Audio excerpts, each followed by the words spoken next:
Bom, o assunto então aqui agora é impulso. Tá?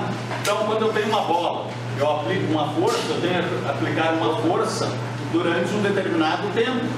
Meu pé fica em contato, ou minha mão fica em contato com a bola, no caso do vôlei, durante algum tempo. Durante esse tempo eu estou aplicando uma força no corpo. Essa força aplicada no tempo é o que nós chamamos de impulso. Força é medida em newtons e tempo é medido em segundos. Então, newton vezes segundo é a unidade de impulso.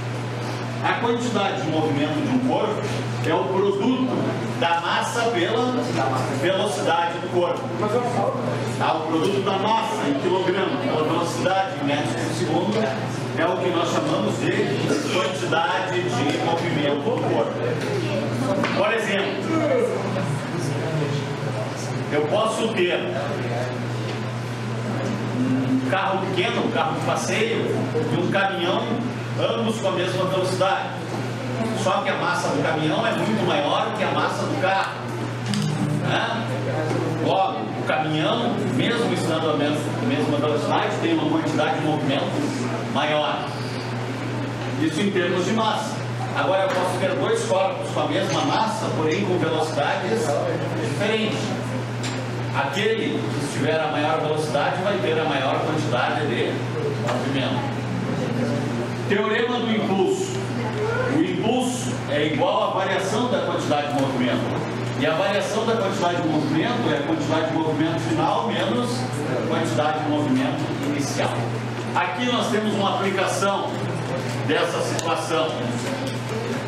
Um corpo de massa 10 kg é submetido à ação de uma força F constante durante 4 décimos de segundo.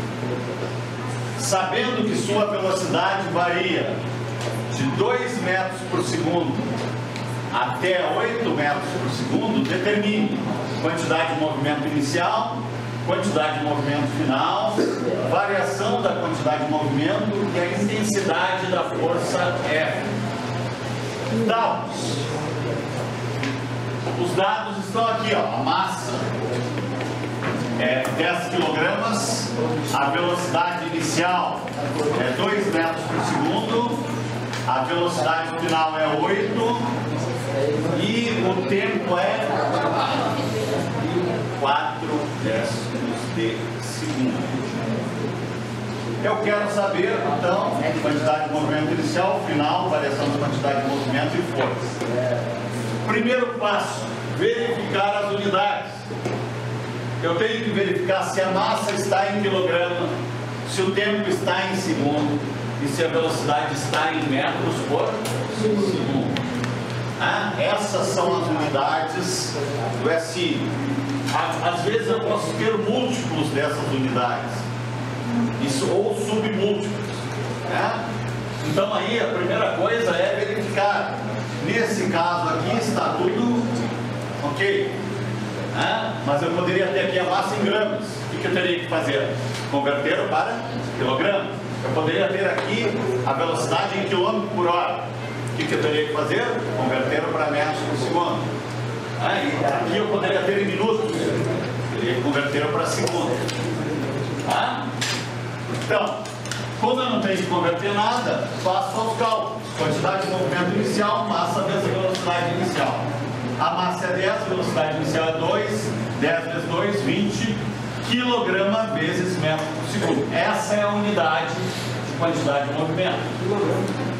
Quantidade de movimento final é massa vezes velocidade final. 10 vezes 8, 80 kg vezes metro por segundo. Unidade de quantidade de movimento. Variação da quantidade de movimento é a quantidade de movimento final, que é 80, calculada aqui, menos a quantidade de movimento inicial, calculada aqui. 80 menos 20, 60 kg vezes metro por segundo. Pelo teorema do impulso, o impulso é igual à variação da quantidade de movimento. A variação da quantidade de movimento eu calculei aqui, é 60. E o impulso a gente calcula como? Força vezes tempo. Força vezes tempo é o impulso. É igual a 60. O tempo eu tenho 0,4. Então o tempo que está multiplicando passa para o outro lado, dividindo.